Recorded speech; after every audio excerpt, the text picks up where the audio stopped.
नमस्कार दोस्तों, स्वागत है आप सभी का हमारे YouTube चैनल पर। आज हम लेकर के आए एक और शानदार कहानी जिसका शीर्षक है एकाग्रता।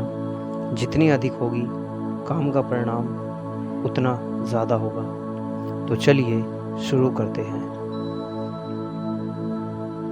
स्वामी विवेकानंद और जर्मनी के संस्कृत भाषा के विद्वान प्रोफेसर पॉल डायसन संस्कृत साहित्य पर चर्चा कर रहे थे। किसी कारणवश प्रोफेसर साहब को उठकर बाहर जाना पड़ा। स्वामी जी पास पड़ी एक किताब उठाकर उसके पन्ने पलटने लगे।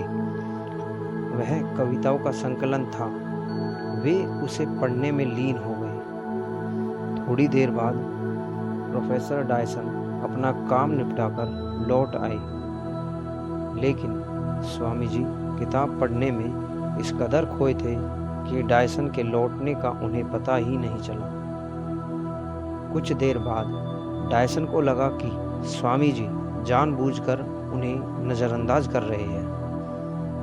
पूरी किताब पढ़ने के बाद जब स्वामी जी ने अपनी गर्दन ऊपर उठाई तो डायसन को सामने बैठकर इंतजार करता पाया।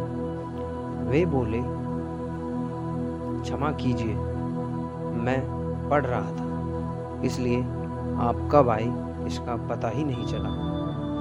स्वामी विवेकानंद द्वारा माफ़ी मांगने के बावजूद डायसन के मन का मलाल खत्म नहीं हुआ।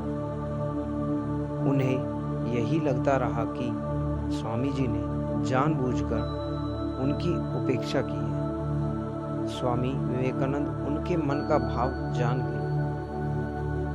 उन्हें दुख हुआ। डायसन को यकीन दिलाने के लिए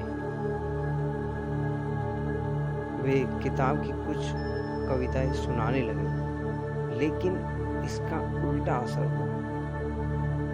कविता की पंक्तियां सुनने के बाद डायसन ने कहा, लगता है आपने यह किताब पहले भी पढ़ी है। डायसन के इस तरह सोचने का कारण यह था कि 200 पन्नों वाली किताब कोई व्यक्ति इतने कम समय में नहीं पढ़ सकता था। वे बोले, किताब की सारी कविताएं आधे घंटे में याद हो जाना मुमकिन नहीं है। इस पर स्वामी विवेकानंद जी ने कहा, मिस्टर डायसन, जीवन में सबसे महत्वपूर्ण है एकाग्रता। एकाग्रता जितनी अधिक होगी उसका समय उतना ही कम लगेगा या काम का परिणाम उतना ज़्यादा होगा। अगर आपको हमारे द्वारा दी गई यह जानकारी अच्छी लगी हो तो कृपया कर हमारे चैनल को सब्सक्राइब, लाइक और शेयर ज़रूर करें और कमेंट कर बताएं कि आपको यह कहानी कैसी लगी। धन्यवाद।